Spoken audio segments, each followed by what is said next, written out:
Este programa contém reconstituições de pessoas e fatos reais. Alguns nomes foram mudados. Este programa é desaconselhável para menores. Contém imagens fortes que podem ser perturbadoras para algumas pessoas. É aconselhada prudência ao espectador.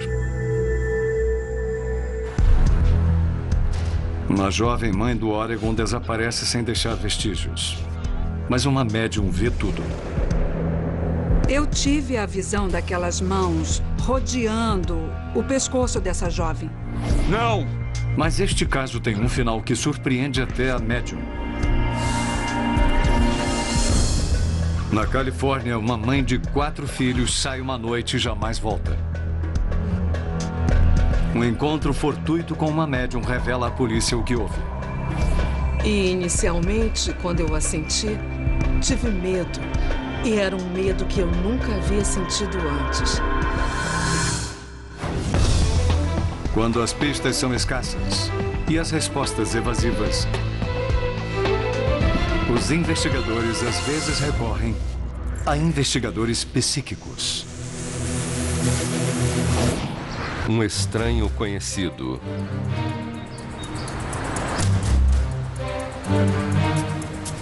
A 13 quilômetros ao sul de Portland, no Oregon, fica a área residencial de Lake Oswego. É aqui que uma história de ódio mortal e amor inesperado começa com um simples telefonema. No domingo, 30 de março de 1986, Chad Whitman liga para a polícia de Lake Oswego. É sobre a sua esposa, Zoe. Para o policial Dave Alford, parece uma briga doméstica de rotina. O marido ligou dizendo que ele e a esposa tiveram um desentendimento e que a esposa havia ido embora e não tinha voltado. Ele estava dando uma queixa de desaparecimento. O policial Alford vai buscar mais detalhes. Sim, pode entrar. Ele estava com a veneziana fechada e a luz estava fraca. Disse que fez isso porque o neném estava com febre, o que pareceu plausível na hora.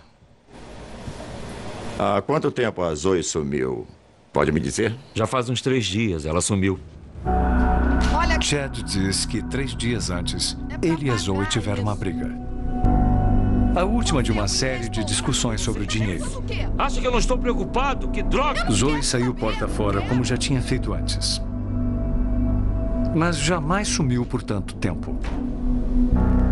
Depois disso, eu fui ver o Chad diz que depois da briga, ele foi passar 2 dias no sul da Califórnia para ver o jogo de seu irmão Rudy.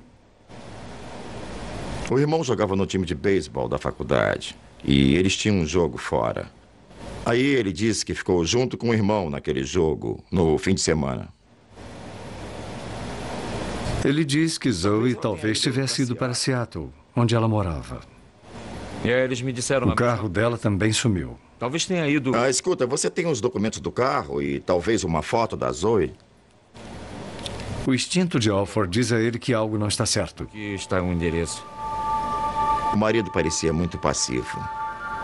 Suas emoções não pareciam bater totalmente com a situação. Ele deveria estar mais perturbado com o desaparecimento da esposa e mais preocupado com o neném. Alford passa um rádio sobre o carro de Zoe Whitman e liga para os parentes dela. Mas Zoe, sempre em contato constante com a família, não ligou para eles. E nem voltou para ver o neném.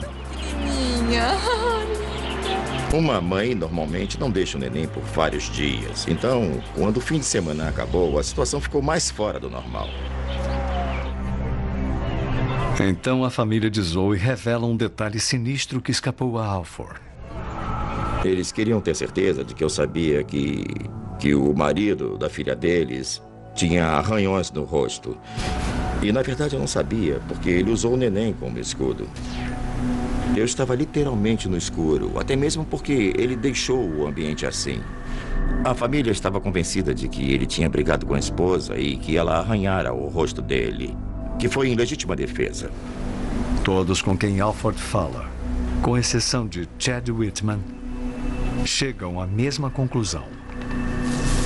Aconteceu alguma coisa ruim a Zoe.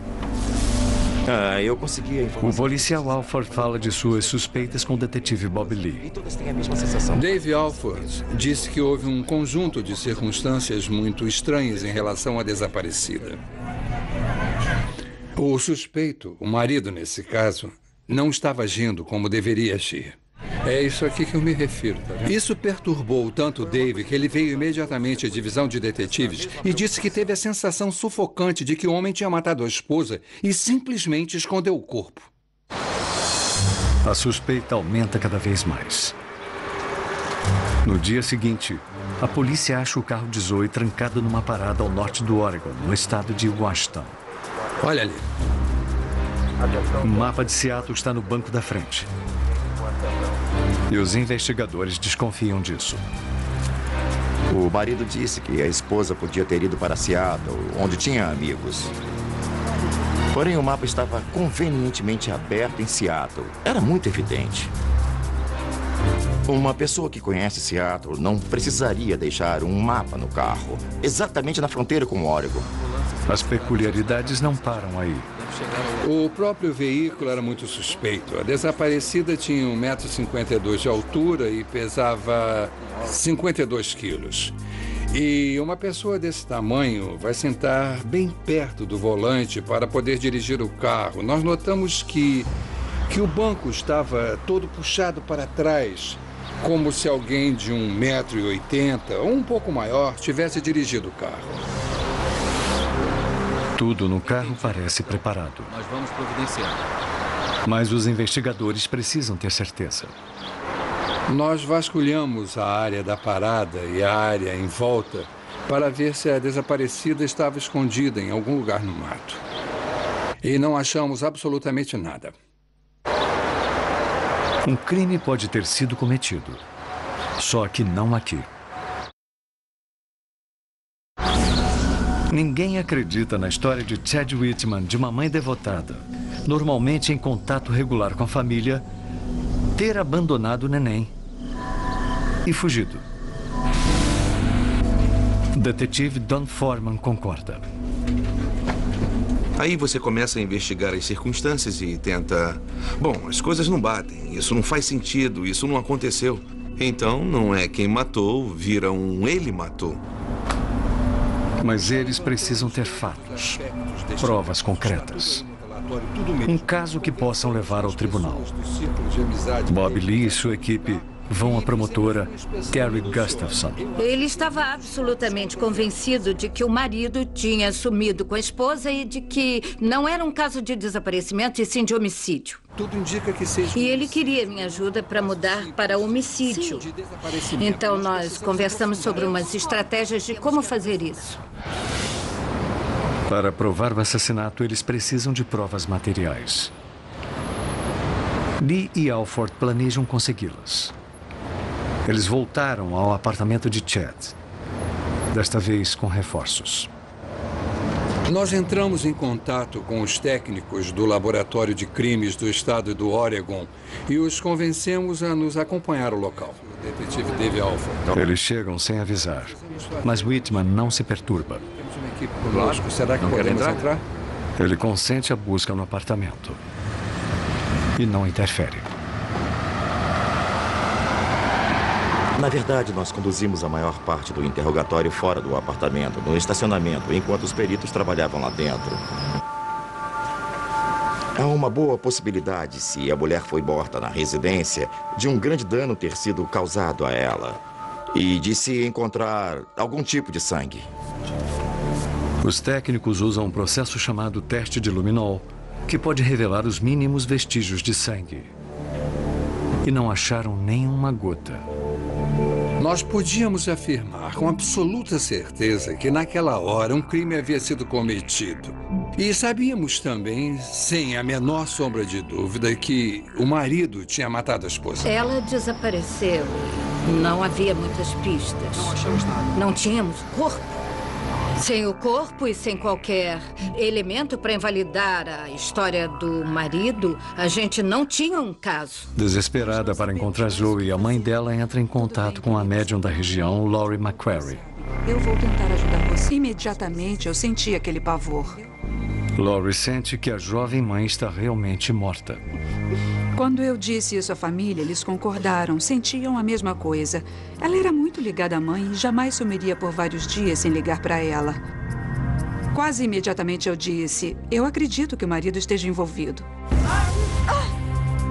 Olha, o que eu sinto, eu acreditei que onde quer que ela estivesse, não estava no quintal, por assim dizer. Havia sido levada para outro lugar e eu senti que tinha sido enterrada. Laurie trabalhou 14 anos como enfermeira de UTI até escolher ser médium em tempo integral a serviço de outros, inclusive a família de Zoe Whitman. Laurie não tem medo das caminhadas, como visitar o apartamento de um suspeito de homicídio. Às vezes, isso é muito benéfico para mim, num determinado caso, conhecer fisicamente as pessoas envolvidas, principalmente quem pode ser o suspeito. E veja só a coincidência, o apartamento estava para alugar. Então, imediatamente pensei que eu poderia passar por uma possível inquilina e ir até lá conhecer o marido e estar frente a frente com ele. Olá. Oi, eu sou Laurie McQuarrie. Posso ver o apartamento? Pode. Ele foi muito afável. Obrigada. Os peritos não acharam provas de assassinato no interior. O teste de Laurie é diferente. Ao andar pelo apartamento, eu senti que seja lá o que aconteceu, aconteceu lá. Que aquela sensação ainda existia. Então ela aplica um teste final. Muito bom mesmo. Eu estendi a minha mão porque há uma energia física que transpira entre as pessoas quando elas se tocam. E era isso que eu queria. Muito obrigada. E no momento em que eu toquei nele, eu tive uma visão daquelas mãos rodeando o pescoço dessa jovem. A família de Zoe pergunta a Laurie se ela vai trabalhar com a polícia. Eles mencionaram o detetive Lee. E eu disse, é claro, não tenho nada contra isso. Mas o detetive Lee tem algo contra isso. Ela sabia mais informações do que deveria saber sem conhecer o suspeito. E eu queria entrar em contato com ela para descobrir se era louca. Como soube disso? Ele foi um tanto petulante comigo. Ele disse para mim, eu falei com o etc. e eles disseram que eu devia telefonar para você sobre esse caso e eu gostaria de almoçar com você para te checar. Foi uma abordagem muito ruim, pelo que eu entendo. Porque eu só disse para ele, sabe, se você quiser saber de mim, eu te mando um folheto. Não precisa me levar para almoçar. Eu mando os fatos sobre o caso, envio pelo correio. Eu não precisava ser tratada daquele jeito. Você quer almoçar comigo? Então, ele imediatamente percebeu e pediu desculpas e disse que não queria mesmo me levar para almoçar. A noção pré-concebida que eu tinha de uma médium era de uma senhora de cabelo grisalho, talvez com um hobby lilás esvoaçante, com uma placa de madeira na frente da casa com uma inscrição que diz Madame Melba Alemão. Então é a oportunidade perfeita. Eu fiquei extremamente surpreso ao ver que ela era uma mulher atraente em um ambiente de trabalho que não tinha nada de oba-oba que eu imaginava encontrar. O detetive fica chocado ao saber que Laurie conheceu o suspeito frente a frente. Eu achei que foi um jeito sincero de fazer as coisas e que ela também estava se expondo muito ao perigo. Essa foi quando eu passei os fatos pela primeira vez para ele. Os mais importantes foram, é claro, que ela estava morta e que o marido tinha muita coisa a ver com isso. Eu senti que ela tinha sido estrangulada.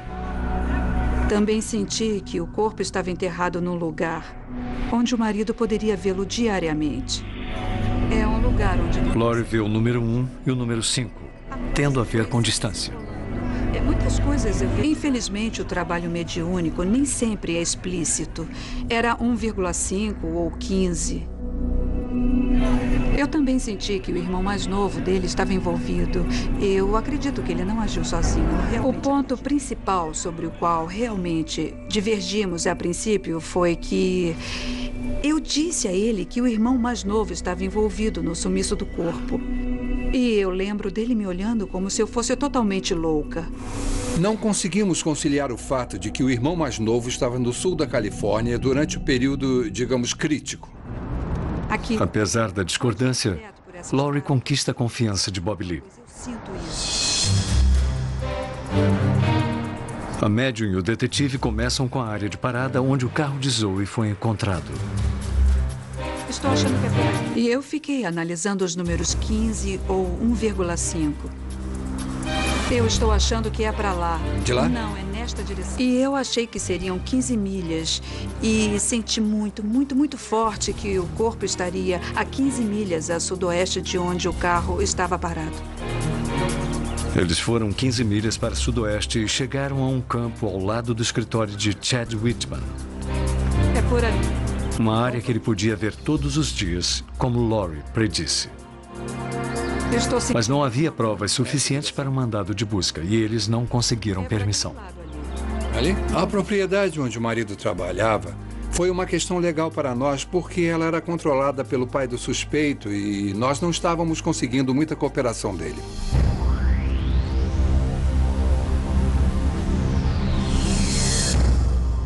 E Chad Whitman não vai confessar. Você me entende, Chad? Ele confirma a sua história e nada mais. Nós vamos descobrir o que aconteceu. Oi, Chad. Lee e o detetive Don Foreman mantêm a pressão. Ele tinha se mudado recentemente e eu e o Bob fomos à casa dele. Nós podemos entrar para falar com você? Já contei a minha história. A ideia era Precisamos ouvir a história fazê-lo do- entender que nós não iríamos embora. Precisamos esclarecer. Queríamos que o Chad cedesse. Pode nos ajudar. Queríamos que ele soubesse que estávamos aumentando a pressão. Eles ficam em cima dele em toda parte. Durante esse tempo, nosso suspeito ficou pulando de namorada para namorada. Ele praticamente abandonou a filha na casa dos pais e foi aproveitar sua vida feliz, indo a festas com os amigos, frequentando bares, ficando com as pessoas todas as horas do dia e da noite. Embora as autoridades ainda não soubessem, a pressão está afetando Chad Whitman. Tá olhando o quê? Finalmente ele fala, mas não para a polícia. Fernandes. Eu sei que ele matou a mulher. No Oregon, não é preciso uma médium para saber que Chad Whitman matou a esposa. Foi aqui. Mas seria preciso uma para provar isso. É para aquele lado. Pode falar. A aqui, polícia não tem detetive. boas pistas, até que o detetive Bob Lee recebe uma ligação estarrecedora da nova namorada de Whitman. Pois é. Eu tenho certeza do que eu tô falando. Ela disse que ele matou a esposa e que admitiu que a havia estrangulado e que ele tinha sumido com o corpo. Ela disse que ela e o Chad sempre passavam de carro pelo escritório dele. E sempre que eles passavam por aquela área em particular, ela notava que ele ficava quieto e às vezes olhava ao longe para o prédio em que trabalhava. E ela sabia que isso tinha alguma coisa a ver com a esposa assassinada e o prédio. Ela só não sabia o que era. Mas conhecia alguém que saberia. O irmão dele pode ter alguma informação sobre a desaparição. Ela disse que o irmão mais novo saberia pelo menos tanto quanto ela. Colabore. Não adianta. Eu não Mas sei. o irmão de Chad, Rudy, jura que estava na Califórnia quando Zoe sumiu. O que vocês fizeram com o corpo? E não faz ideia Eu já do que falei houve pra com você, ela. Eu não sei de nada. Você é o único que sabe. Somos da polícia.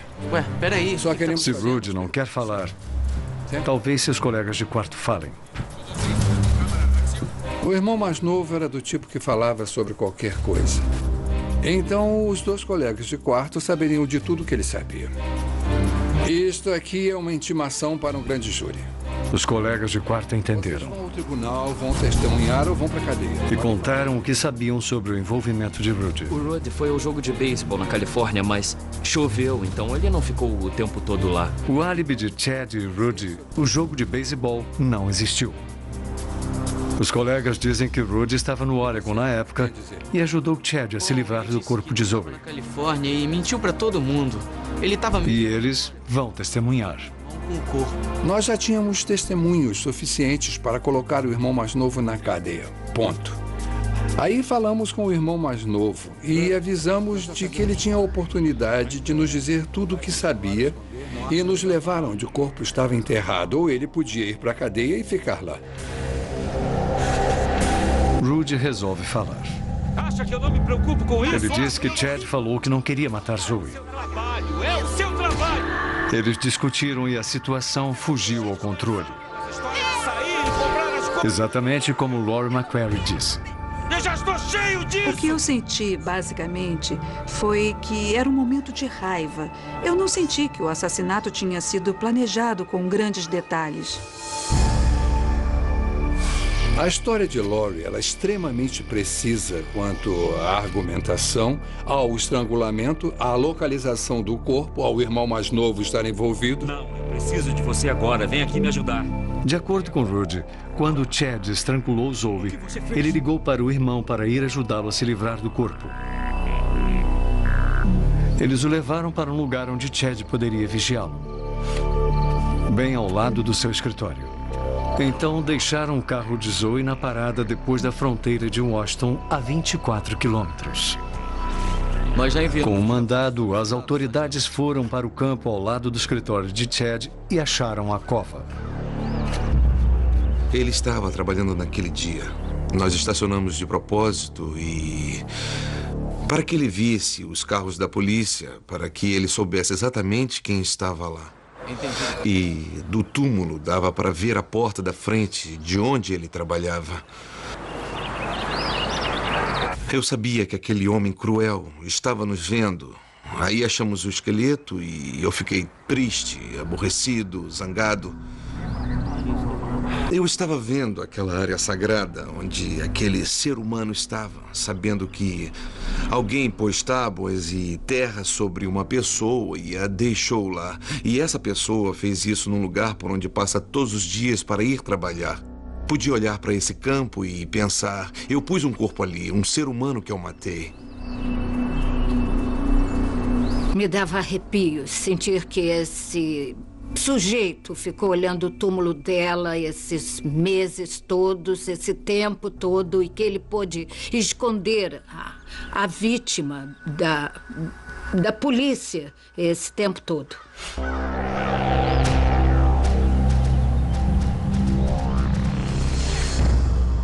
Está preso pelo assassinato. A polícia prendeu Chad Whitman e o acusou de homicídio qualificado.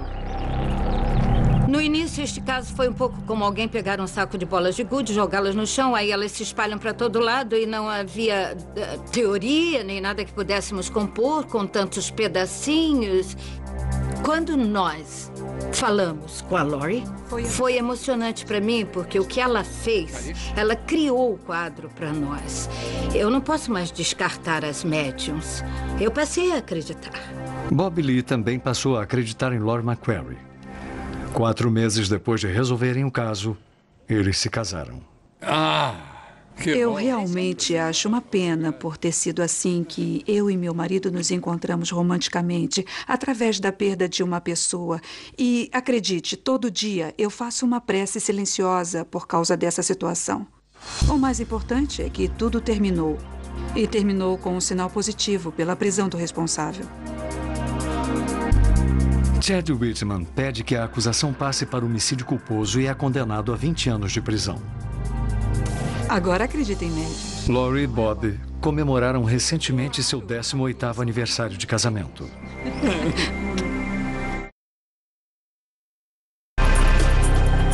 Município de Santa Clara, norte da Califórnia.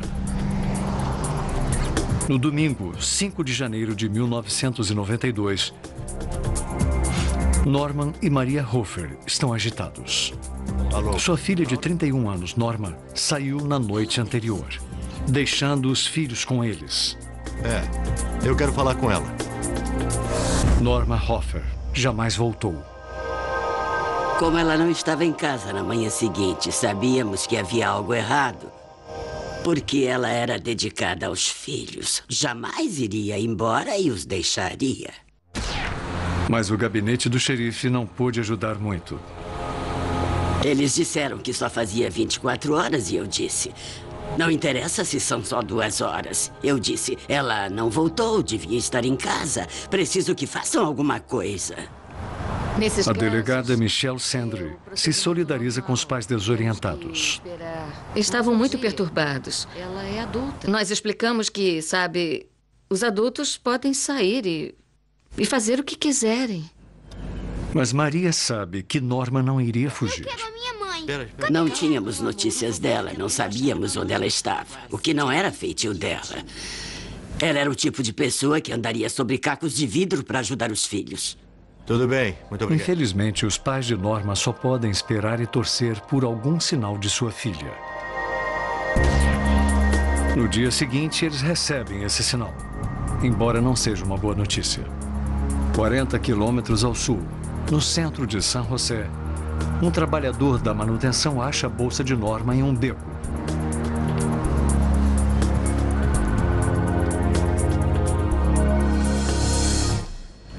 Alô? Quando acharam a bolsa em San José, eu sabia que havia algo errado e que ela nunca mais voltaria. Ninguém sabe onde Norma está ou o que houve com ela. Mas logo ela mesma vai fazer contato com uma médium para ajudá-la a encontrar a paz. Eu tive uma intensa sensação de tristeza e de dor. E ela não queria atravessar para o outro lado, até ser encontrada. Então ela me escolheu para ajudá-la. Em uma noite de sábado no norte da Califórnia, a mãe solteira Norma Hoffer sai uma noite para dançar.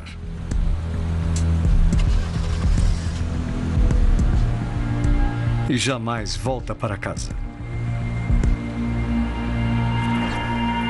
A delegada Michelle Sendry e o sargento Kerry Cola assumem a investigação do desaparecimento.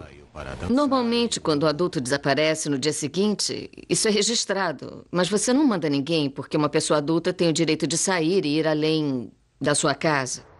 Só ficou suspeito quando a bolsa dela foi achada. E o tenente nos disse para ir falar com os pais. Mas antes de Cola sair, ele é interrompido. Recebi uma ligação de uma mulher chamada Donielle Patton, de Los Angeles. Ela trabalhava para um investigador particular. Perguntou sobre um incidente anterior, do qual eu tinha cuidado. Não. É o tipo de ligação de rotina que ele recebe diariamente. Só que desta vez, quem ligava era uma médium. É uma mulher. Cola está ocupado e tenta desligar. E antes que eu pudesse terminar o pensamento, eu disse: houve um homicídio. É uma mulher. E vão achá-la enrolada num cobertor azul. E ela foi estrangulada. E vocês vão achá-la em uma área rural, ao lado de uma colina. E aí ele disse: tá bom. Foi incrível como ela disse isso. Foi de repente, eu ouvi, mas claro que eu fiquei muito cético. Donielle explica o seu dom. Eu vejo as coisas visualmente, é quase como ver um filme. Eu vejo o rosto das pessoas e vejo uma coisa muito feliz ou uma coisa muito trágica. Eu também escuto coisas, mas eu sei que não vem dos meus ouvidos. Eu sei que tudo vem da mente, que vem de cima. Eu nunca tinha lidado com uma médium antes, sei que outros departamentos já tinham. Ele disse: bom, eu não acredito em médiums. E eu disse: tá bom. Tudo bem, você não tem obrigação de acreditar. Eu não estou pedindo isso, só peço para lembrar do que eu estou dizendo. Eu fiz um trato. Eu disse: faz o seguinte, se isso der resultados, eu te ligo de volta. E eu disse: tá combinado, pode fazer isso. A caminho da casa dos Hoover, Cola informa a sua parceira. Quando ele me falou da médium, eu nunca lidei com médiums antes. Aí eu disse: é mesmo? Ele falou isso meio zombando, tipo, que seja. Pra mim, e eu fiquei pensando: tá, concordo, mas é estranho.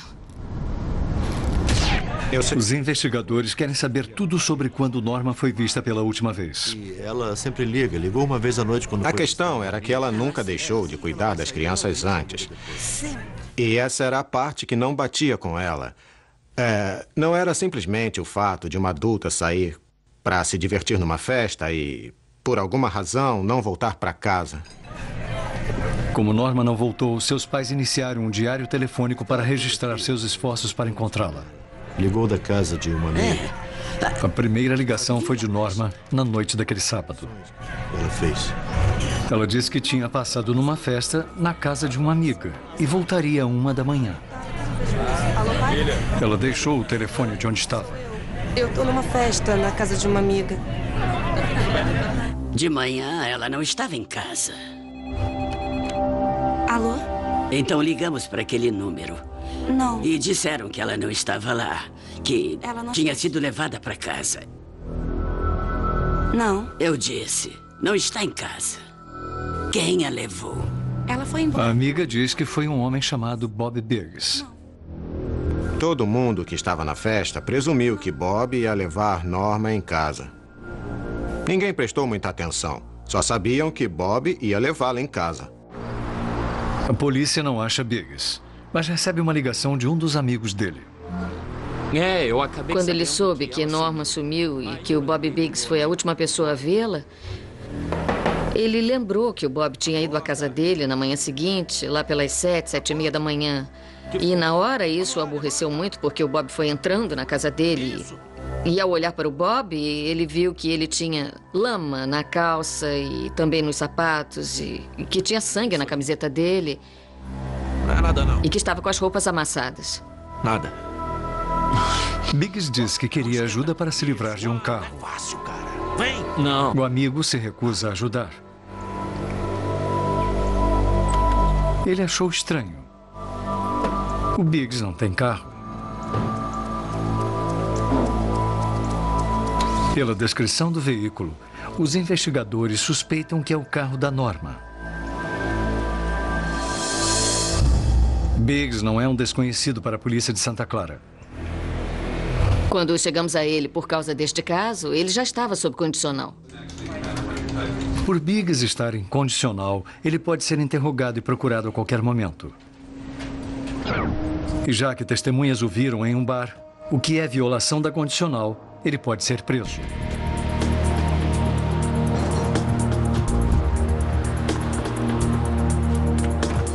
Quieto, parado. Eles tinham um suspeito. Mas só a visão de uma médium distante vai botar os investigadores na trilha da desaparecida.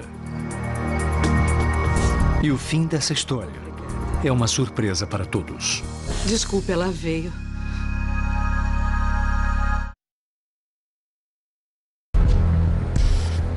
Em 1992, a mãe solteira Norma Hoffer desaparece. E os investigadores de Santa Clara encontram a última pessoa a vê-la, Bob Biggs. Eles o prendem por violação de condicional e dão uma busca em seu trailer. Mas a delegada Michelle Sandry não acha nada que o ligue ao desaparecimento. Tínhamos todo tipo de suspeita de que ele provavelmente era a razão dela ter desaparecido. Mas naquele ponto não tínhamos corpo, não sabíamos o que tinha acontecido. Quem sabe, talvez ela tivesse fugido? Não sabíamos.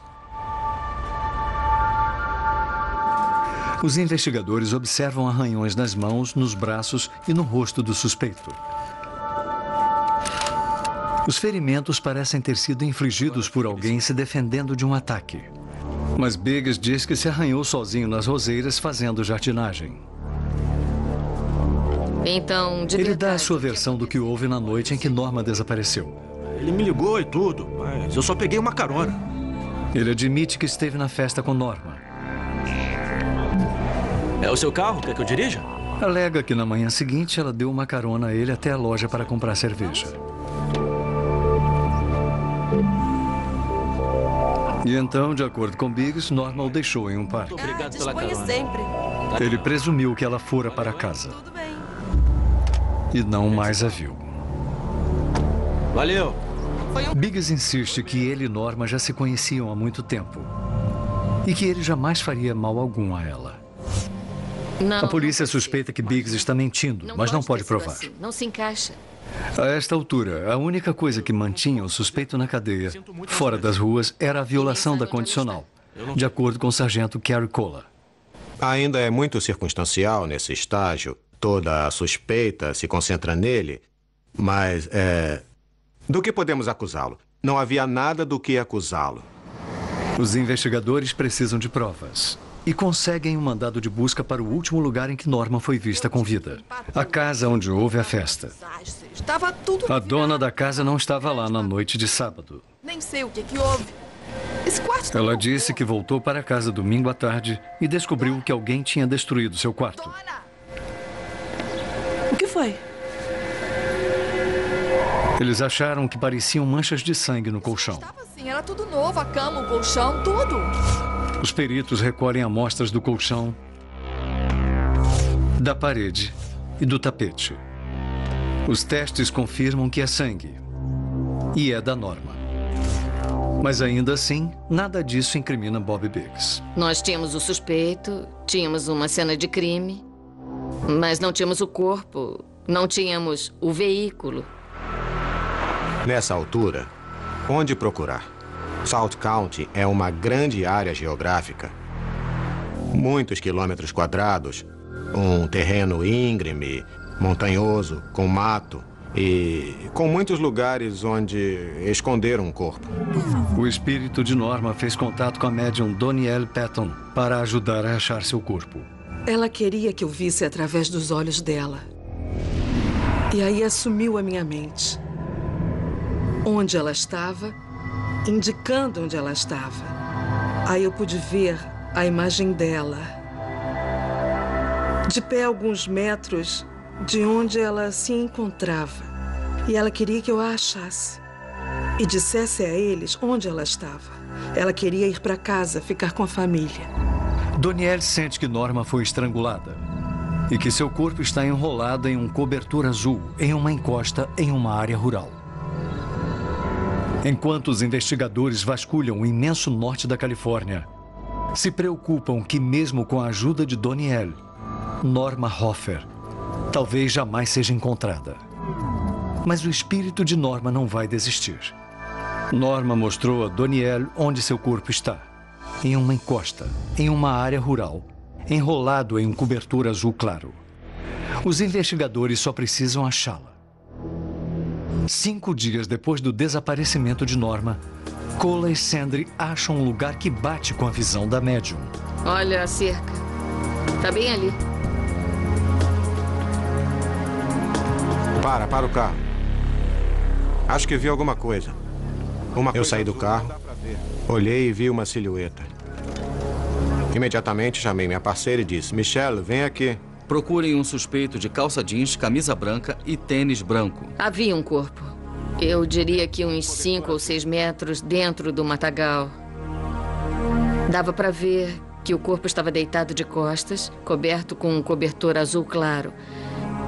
E eu e o Cola nos olhamos como se disséssemos: você deve estar brincando. Tem que ser a Norma. Estávamos a 160 por hora na investigação e de repente foi como bater num muro. Você fica aliviado porque agora concluiu a parte do desaparecimento, mas ainda fica um vazio. Era um ser humano vivo há alguns dias, agora está morta e deixou filhos. Estou voltando para o local. O lugar fica a uns 500 metros da casa do suspeito Bob Biggs. Nós estamos mandando repórter. Os pais de Norma recebem a notícia. Finalmente a encontraram onde a médium disse que ela estaria. Então, é uma coisa que temos que agradecer. Porque não há nada pior do que viver na incerteza. O legista diz aos investigadores que o osso hioide no pescoço foi fraturado.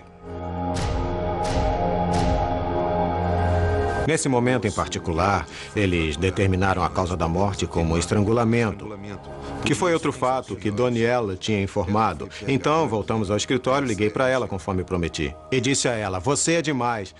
Nós achamos a mulher em um cobertor, como você disse. A causa da morte foi estrangulamento. Incrível. Ele perguntou: como você fez isso? E eu disse: bom, ela veio a mim e me falou.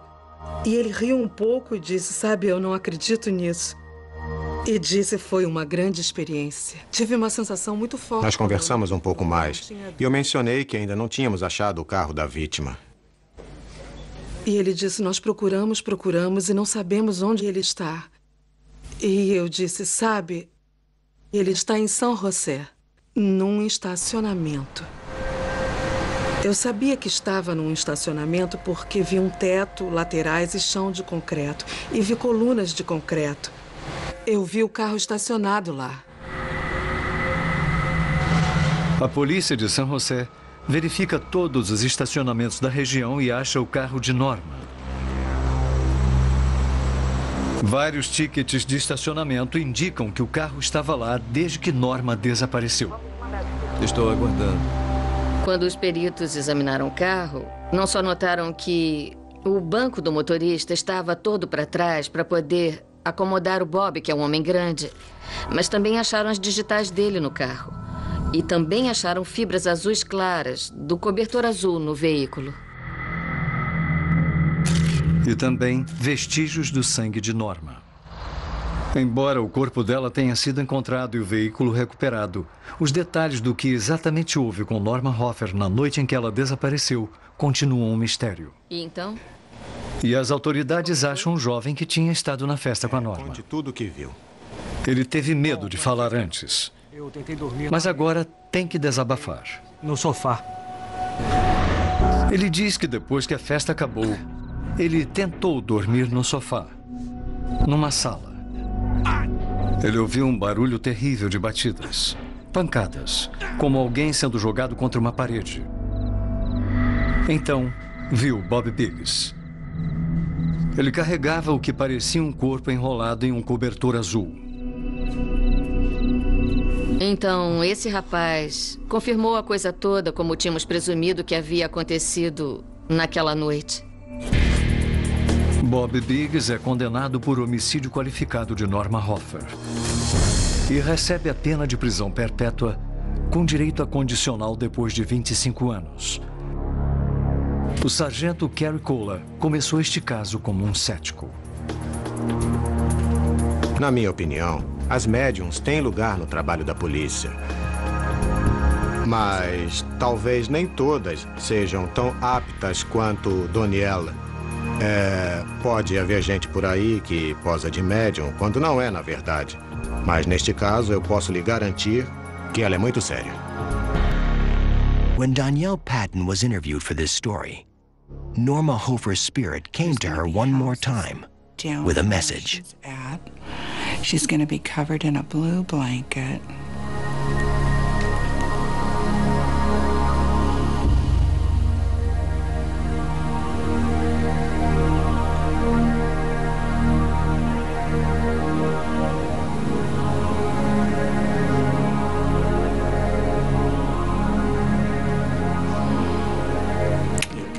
Thank you. Yes. You want us to take a beat? You're safe. Yes. I will tell them.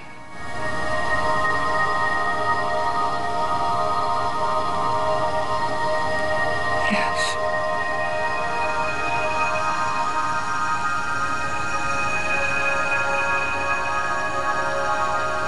Yes, I will.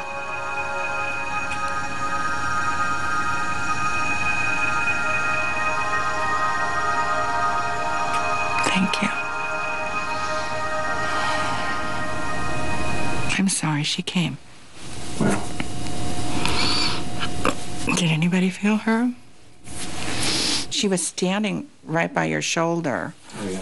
She didn't want to go away. She wanted to say something, so I couldn't stop her, so I just had to let her finish.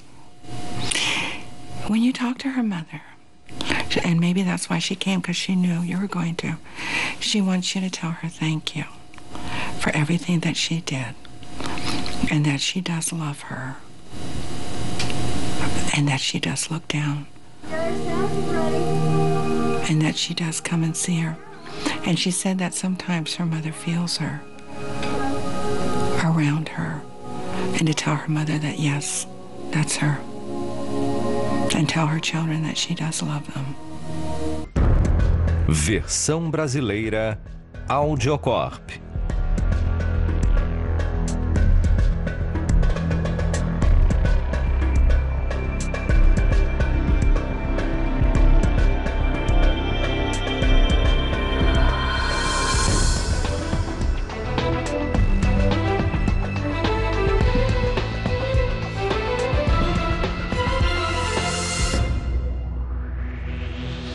Também senti que o corpo estava enterrado num lugar onde o marido poderia vê-lo diariamente.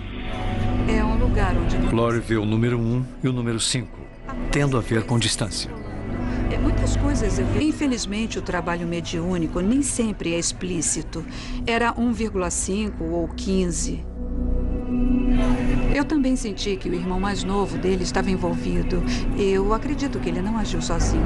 O ponto principal sobre o qual realmente divergimos a princípio foi que eu disse a ele que o irmão mais novo estava envolvido no sumiço do corpo. E eu lembro dele me olhando como se eu fosse totalmente louca. Não conseguimos conciliar o fato de que o irmão mais novo estava no sul da Califórnia durante o período, digamos, crítico. Aqui. Apesar da discordância, Lori conquista a confiança de Bob Lee. Sinto isso. A médium e o detetive começam com a área de parada onde o carro de Zoe foi encontrado. Estou achando que é por aqui. E eu fiquei analisando os números 15 ou 1,5. Eu estou achando que é para lá. De lá? Não, é nesta direção. E eu achei que seriam 15 milhas. E senti muito, muito, muito forte que o corpo estaria a 15 milhas a sudoeste de onde o carro estava parado. Eles foram 15 milhas para sudoeste e chegaram a um campo ao lado do escritório de Chad Whitman. É por ali. Uma área que ele podia ver todos os dias, como Lori predisse. Mas não havia provas suficientes para um mandado de busca e eles não conseguiram permissão. Ali? A propriedade onde o marido trabalhava foi uma questão legal para nós porque ela era controlada pelo pai do suspeito e nós não estávamos conseguindo muita cooperação dele.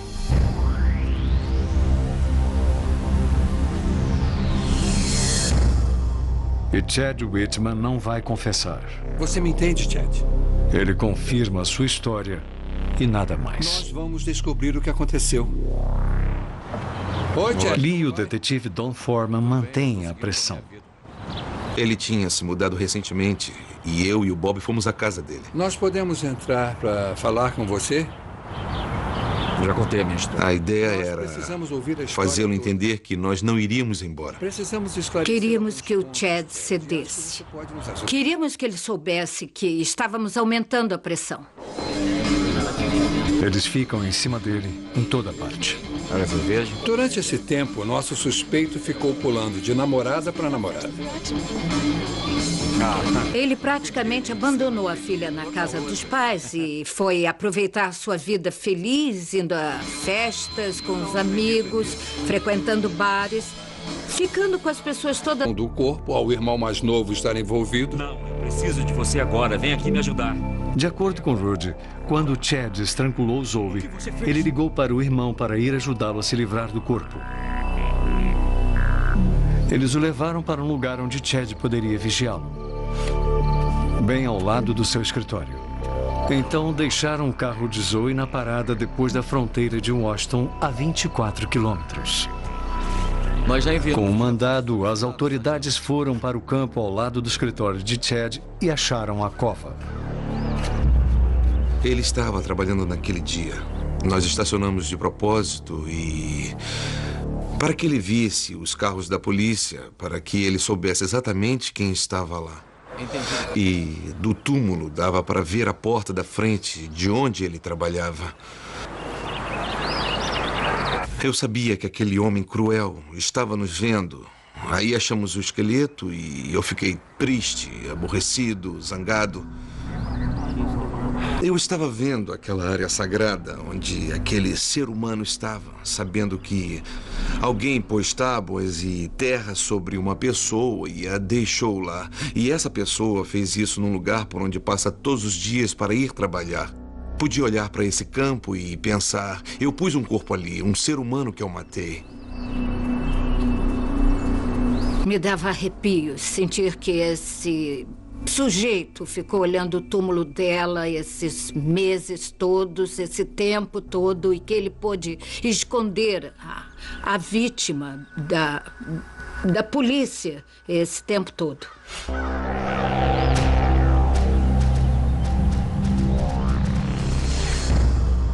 Está preso pelo assassino. A polícia prendeu Chad Whitman e o acusou de homicídio qualificado. No início, este caso foi um pouco como alguém pegar um saco de bolas de gude, jogá-las no chão, aí elas se espalham para todo lado e não havia teoria nem nada que pudéssemos compor com tantos pedacinhos. Quando nós falamos com a Lori, foi emocionante para mim, porque o que ela fez, ela criou o quadro para nós. Eu não posso mais descartar as médiums. Eu passei a acreditar. Bob Lee também passou a acreditar em Lori McQuarrie. 4 meses depois de resolverem o caso, eles se casaram. Eu realmente acho uma pena por ter sido assim que eu e meu marido nos encontramos romanticamente através da perda de uma pessoa. E, acredite, todo dia eu faço uma prece silenciosa por causa dessa situação. O mais importante é que tudo terminou. E terminou com um sinal positivo pela prisão do responsável. Chad Whitman pede que a acusação conhecido.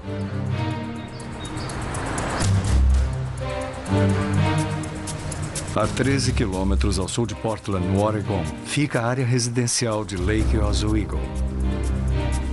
É aqui que uma história de ódio mortal e amor inesperado começa com um simples telefonema. No domingo, 30 de março de 1986, Chad Whitman liga para a polícia de Lake Oswego. É sobre a sua esposa, Zoe. Para o policial Dave Alford, parece uma briga doméstica de rotina. O marido ligou dizendo que ele e a esposa tiveram um desentendimento e que a esposa havia ido embora e não tinha voltado. Ele estava dando uma queixa de desaparecimento. O policial Alford vai buscar mais detalhes. Sim, pode entrar. Ele estava com a veneziana fechada e a luz estava fraca. Disse que fez isso porque o neném estava com febre, o que pareceu plausível na hora. Há quanto tempo a Zoe sumiu? Pode me dizer? Já faz uns 3 dias, ela sumiu. Chad diz que 3 dias antes, ele e a Zoe tiveram uma briga. A última de uma série de discussões sobre o dinheiro. Acha que eu não estou preocupado? Que droga! Zoe saiu porta fora como já tinha feito antes. Mas jamais sumiu por tanto tempo. Depois disso, eu fui ver o Chad diz que depois da briga, ele foi passar 2 dias no sul da Califórnia para ver o jogo de seu irmão Rudy. O irmão jogava no time de beisebol da faculdade e eles tinham um jogo fora. Aí ele disse que ficou junto com o irmão naquele jogo, no fim de semana. Ele diz que Zoe talvez tivesse ido para Seattle, onde ela morava. Eles me disseram... O carro dela também sumiu. Talvez tenha ido... Escuta, você tem os documentos do carro e talvez uma foto da Zoe? O instinto de Alford diz a ele que algo não está certo. Aqui está o endereço. O marido parecia muito passivo. Suas emoções não pareciam bater totalmente com a situação. Ele deveria estar mais perturbado com o desaparecimento da esposa e mais preocupado com o neném. Alford passa um rádio sobre o carro de Zoe Whitman e liga para os parentes dela. Mas Zoe, sempre em contato constante com a família, não ligou para eles. E nem voltou para ver o neném. Uma mãe normalmente não deixa o neném por vários dias. Então, quando o fim de semana acabou, a situação ficou mais fora do normal. Que ela estaria. Então, é uma coisa que temos que agradecer. Porque não há nada pior do que viver na incerteza. O legista diz aos investigadores que o osso hioide no pescoço foi fraturado.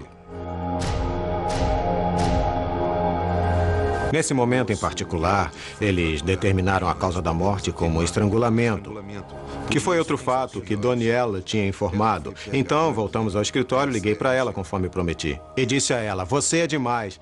Nós achamos a mulher em um cobertor, como você disse.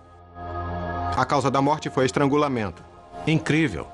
Ele perguntou, como você fez isso? E eu disse, bom, ela veio a mim e me falou. E ele riu um pouco e disse, sabe, eu não acredito nisso. E disse foi uma grande experiência. Tive uma sensação muito forte. Nós conversamos um pouco mais e eu mencionei que ainda não tínhamos achado o carro da vítima. E ele disse, nós procuramos e não sabemos onde ele está. E eu disse, sabe, ele está em São José, num estacionamento. Eu sabia que estava num estacionamento porque vi um teto, laterais e chão de concreto. E vi colunas de concreto. Eu vi o carro estacionado lá. A polícia de São José verifica todos os estacionamentos da região e acha o carro de Norma. Vários tickets de estacionamento indicam que o carro estava lá desde que Norma desapareceu. Estou aguardando. Quando os peritos examinaram o carro, não só notaram que o banco do motorista estava todo para trás para poder acomodar o Bob, que é um homem grande, mas também acharam as digitais dele no carro. E também acharam fibras azuis claras do cobertor azul no veículo. E também vestígios do sangue de Norma. Embora o corpo dela tenha sido encontrado e o veículo recuperado, os detalhes do que exatamente houve com Norma Hofer na noite em que ela desapareceu continuam um mistério. E então? E as autoridades acham um jovem que tinha estado na festa com a Norma. Conte tudo o que viu. Ele teve medo de falar antes. Eu tentei dormir. Mas agora tem que desabafar. No sofá. Ele diz que depois que a festa acabou, ele tentou dormir no sofá, numa sala. Ele ouviu um barulho terrível de batidas, pancadas, como alguém sendo jogado contra uma parede. Então, viu Bob Biggs. Ele carregava o que parecia um corpo enrolado em um cobertor azul. Então, esse rapaz confirmou a coisa toda como tínhamos presumido que havia acontecido. A delegada Michelle Sandry e o sargento Kerry Cola assumem a investigação do desaparecimento. Normalmente, quando o adulto desaparece no dia seguinte, isso é registrado. Mas você não manda ninguém porque uma pessoa adulta tem o direito de sair e ir além da sua casa. Só ficou suspeito quando a bolsa dela foi achada. E o tenente nos disse para ir falar com os pais. Mas antes de Cola sair, ele é interrompido. Recebi uma ligação de uma mulher chamada Danielle Patton, de Los Angeles. Ela trabalhava para um investigador particular. Perguntou sobre um incidente anterior, do qual eu tinha cuidado. Não. É o tipo de ligação de rotina que ele recebe diariamente. Só que desta vez, quem ligava era uma médium. É uma mulher. Cola está ocupado e tenta desligar. E antes que eu pudesse terminar o pensamento, eu disse: houve um homicídio. É uma mulher.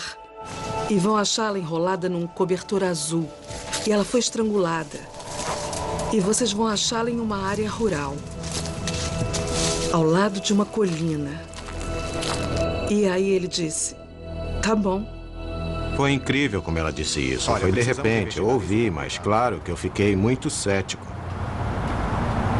Danielle explica o seu dom. Eu vejo as coisas visualmente, é quase como ver um filme. Eu vejo o rosto das pessoas e vejo uma coisa muito feliz ou uma coisa muito trágica. Eu também escuto coisas, mas eu sei que não vem dos meus ouvidos. Eu sei que tudo vem da mente, que vem de cima. Eu nunca tinha lidado com uma médium antes, sei que outros departamentos já tinham. Ele disse, bom, eu não acredito em médiums. E eu disse, tá bom. Tudo bem, você não tem obrigação de acreditar. Eu não estou pedindo isso, só peço para lembrar do que eu estou dizendo. Eu fiz um trato. Eu disse, faz o seguinte, se isso der resultados, eu te ligo de volta. E eu disse, tá combinado, pode fazer isso. A caminho da casa dos Hoover, Cola informa a sua parceira. Quando ele me falou da médium, eu nunca lidei com médiums antes. Aí eu disse, é mesmo? Ele falou isso meio zombando, tipo, que seja. Pra mim, e eu fiquei pensando, tá, concordo, mas é estranho. Os investigadores querem saber tudo sobre quando Norma foi vista pela última vez. E ela sempre ligou uma vez à noite quando A questão era que ela nunca deixou de cuidar das crianças antes. E essa era a parte que não batia com ela. Não era simplesmente o fato de uma adulta sair para se divertir numa festa e, por alguma razão, não voltar para casa. Que vem de cima. Eu nunca tinha lidado com uma médium antes, sei que outros departamentos já tinham. Ele disse, bom, eu não acredito em médiums. E eu disse, tá bom. Tudo bem, você não tem obrigação de acreditar. Eu não estou pedindo isso, só peço para lembrar do que eu estou dizendo. Eu fiz um trato. Eu disse, faz o seguinte, se isso der resultados, eu te ligo de volta. E eu disse, tá combinado, pode fazer isso. A caminho da casa dos Hoover, Cola informa a sua parceira. Quando ele me falou da médium, eu nunca lidei com médiums antes. Aí eu disse, é mesmo? Ele falou isso meio zombando, tipo, que seja. Pra mim, e eu fiquei pensando, tá, concordo, mas é estranho. Os investigadores querem saber tudo sobre quando Norma foi vista pela última vez. E ela sempre liga, ligou uma vez à noite quando A questão era que ela nunca deixou de cuidar das crianças antes. E essa era a parte que não batia com ela. Não era simplesmente o fato de uma adulta sair para se divertir numa festa e, por alguma razão, não voltar para casa. Como Norma não voltou, seus pais iniciaram um diário telefônico para registrar seus esforços para encontrá-la. Ligou da casa de uma amiga. A primeira ligação foi de Norma na noite daquele sábado. Ela fez. Ela disse que tinha passado numa festa na casa de uma amiga e voltaria à 1 da manhã. Ela deixou o telefone de onde estava. Eu tô numa festa na casa de uma amiga. De manhã, ela não estava em casa. Alô? Então ligamos para aquele número. Não. E disseram que ela não estava lá, que tinha sido levada para casa. Não. Eu disse, não está em casa. Quem a levou? Ela foi embora. A amiga diz que foi um homem chamado Bob Biggs. Todo mundo que estava na festa presumiu que Bob ia levar Norma em casa. Ninguém prestou muita atenção. Só sabiam que Bob ia levá-la em casa. A polícia não acha Biggs, mas recebe uma ligação de um dos amigos dele. Eu acabei Quando ele soube que Norma sumiu e que o Bob Biggs foi a última pessoa a vê-la, ele lembrou que o Bob tinha ido à casa dele na manhã seguinte, lá pelas 7h30 da manhã. E na hora isso o aborreceu muito porque o Bob foi entrando na casa dele. E ao olhar para o Bob, ele viu que ele tinha lama na calça e também nos sapatos e que tinha sangue na camiseta dele. Não é nada, não. E que estava com as roupas amassadas. Nada. Biggs disse que queria ajuda para se livrar de um carro. Fácil, cara. Vem! Não. O amigo se recusa a ajudar. Nada. Finalmente ele fala, mas não para a polícia. Eu sei que ele matou a mulher. No Oregon, não é preciso uma médium para saber que Chad Whitman matou a esposa. Mas seria preciso uma para provar isso. É para aquele lado. Pode falar. A polícia não tem boas pistas, até que o detetive Bob Lee recebe uma ligação estarrecedora da nova namorada de Whitman. Pois é. Eu tenho certeza do que eu tô falando. Ela disse que ele matou a esposa e que admitiu que a havia estrangulado e que ele tinha sumido com o corpo. Ela disse que ela e o Chad sempre passavam de carro pelo escritório dele. E sempre que eles passavam por aquela área em particular, ela notava que ele ficava quieto e às vezes olhava ao longe para o prédio em que trabalhava. E ela sabia que isso tinha alguma coisa a ver com a esposa assassinada e o prédio. Ela só não sabia o que era. Mas conhecia alguém que saberia. O irmão dele pode ter alguma informação sobre a desaparição. Ela disse que o irmão mais novo saberia pelo menos tanto quanto ela.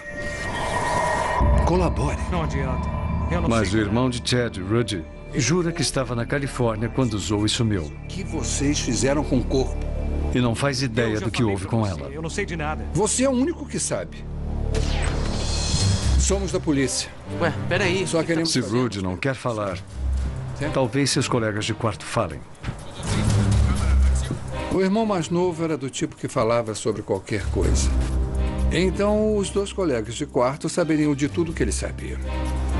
Isto aqui é uma intimação para um grande júri.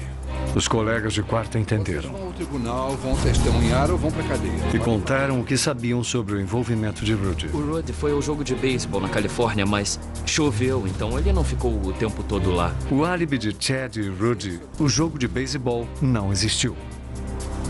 Os colegas dizem que Rudy estava no Oregon na época e ajudou Chad a se livrar do corpo de Zoe. Na Califórnia e mentiu para todo mundo. Ele estava... E eles vão testemunhar. Nós já tínhamos testemunhos suficientes para colocar o irmão mais novo na cadeia. Ponto.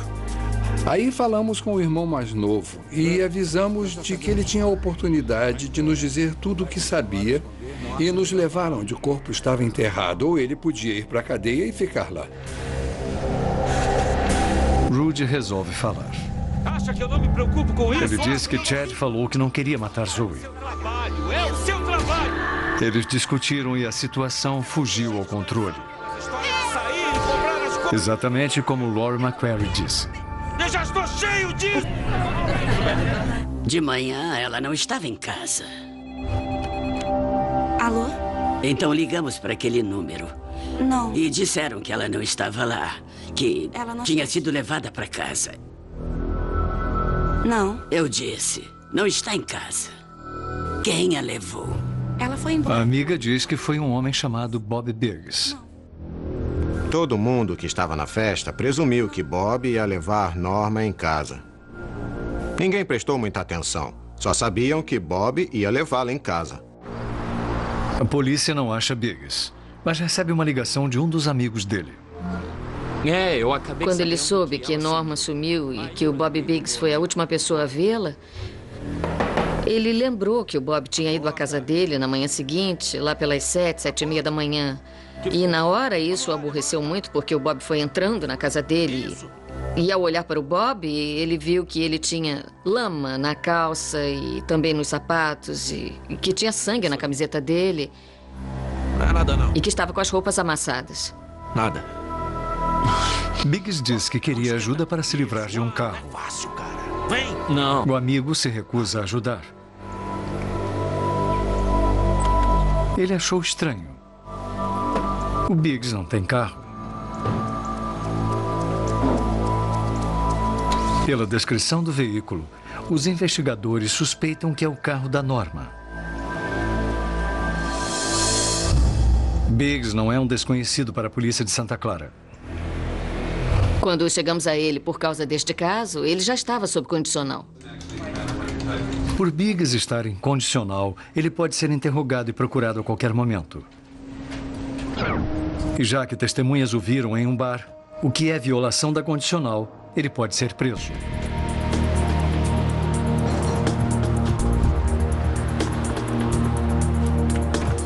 Quieto, parado. Eles tinham um suspeito.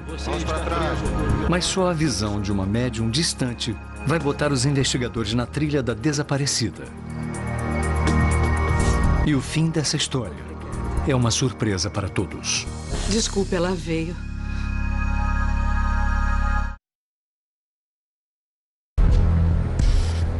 Em 1992, a mãe solteira Norma Hoffer desaparece. E os investigadores de Santa Clara encontram a última pessoa a vê-la, Bob Biggs. Eles o prendem por violação de condicional e dão uma busca em seu trailer. Mas a delegada Michelle Sandry não acha nada que o ligue ao desaparecimento. Tínhamos todo tipo de suspeita de que ele provavelmente era a razão dela ter desaparecido. Atravessar para o outro lado, até ser encontrada. Então ela me escolheu para ajudá-la. Em uma noite de sábado no norte da Califórnia, a mãe solteira Norma Hoffer sai uma noite para dançar.